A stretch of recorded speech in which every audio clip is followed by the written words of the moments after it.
Good day, folks. It's Tony Fortunato from the technology firm. I'm going to walk you through a little scenario where I'm using a Wi-Fi profile with my AirCheck G3. I find myself using Wi-Fi profiles more often lately, and you're going to find out why. Now, please don't be confused by the reference to iPerf and the cabled-in laptop. This is the setup for another video I'm doing for iPerf performance measurement, but still applies to this example. So I've got myself this wireless access point with a network called Two Networks, and it's called Two Networks because it supports 2.4 and 5 gigahertz bands with this one SSID, right? And then this is very common now, where you have one SSID with two different bands, and your wireless device, phone, laptop, whatever, figures out which band to use. I've got 18 feet between this and my interferer, the microwave oven, or as I call it, my signal jammer. And I've got myself a dry wall with wood studs. And the reason why I've done this is because I want to measure interference and test throughput. But I need to test it using one band. I want to use either the 2.4 or the 5 gig because that's what I want to do in this example. As part of my testing, I always have a baseline, right?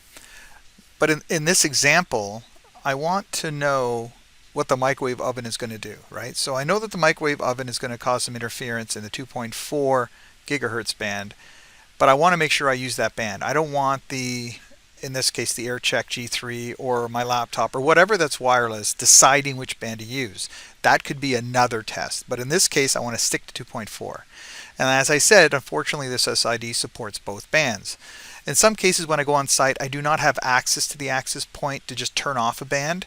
And in most cases, I'm going to tell you that people are actually on it, and it's not something you want to turn off on a live network and cause some grief.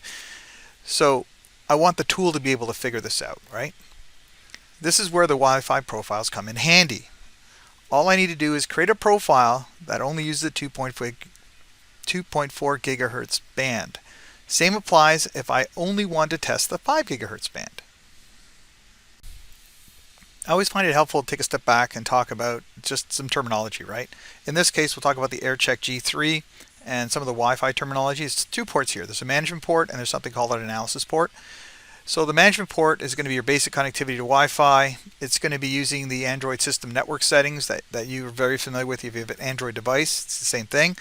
And you can use that to upload your results to the NetAlly Link Live portal, to run discovery, all that kind of stuff, right? Now, the Wi-Fi test or analysis port can be used for things like packet capture. The NetAlly test apps can also use this port, and this is where your Wi-Fi profiles come in, so you can adjust the way this port connects to the network. So I could do things like configure specific bands, BSSID. Now, regardless of the tool you're going to use, I would strongly encourage you to do this step. Always do your homework. In this case, with the NetAlly AirCheck G3, I can go to the discovery application. I can interrogate the SSID with any tool that you happen to have. If you do have an opportunity, always use the filtering option. In this case, I had a lot of stuff, so I filtered on APs and on the network called Two Networks, the SSID. And right off the bat, I can zero in on one thing. I don't have to worry about going through 80 devices. They could be APs, they could be hosts, who knows, right? I just don't want to deal with that. And then when I click on it, it tells me that this device, there's the MAC address, of course, it's reachable, which means it's up. 802.11, it's using channel 6 and 149, so I have an idea of the 2.4 and the 5 gigahertz channels that they're using. Of course, I can also see here that it supports AC, NG, AB, so on and so on. This is super important. So depending on the tool you use, even this, when I go into doing my filters, I can specifically choose these types of parameters. All right, so on to the profile. In this example, I need to ensure that the Wi-Fi port is set for just 2.4 gigahertz. So I use the auto test application from the home screen. Then I press the purple circle that had a plus on it. The plus goes away, it becomes an X, and you can see these two options. And then we're going to choose Add Wi-Fi Profile. So here's where you can control as much as you want to. I strongly encourage you at the very first time, change one thing at a time. I made a big mistake. I changed about 6 or 7 parameters and then it didn't work, and then I had to wipe it all out and start from scratch again. So now that I've applied or selected that Wi-Fi profile, I'm going to disable the Wi-Fi management port because that's used for the internet and all that kind of stuff. I want to stick with that analysis port. And you can see that the 2.4 gigahertz profile is working since the unit has connected to channel 6. You can see it right here, channel 6, and right up here you can see 6. I don't see that reference to the 5 gigahertz channel anymore. I just see the 2.4 gigahertz reference.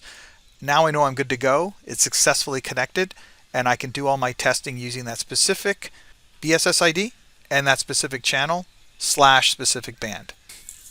Hope that helped you out, and I'm looking forward to making some more videos for you folks explaining other features with the NetAlly AirCheck G3. Have a good day. Bye for now.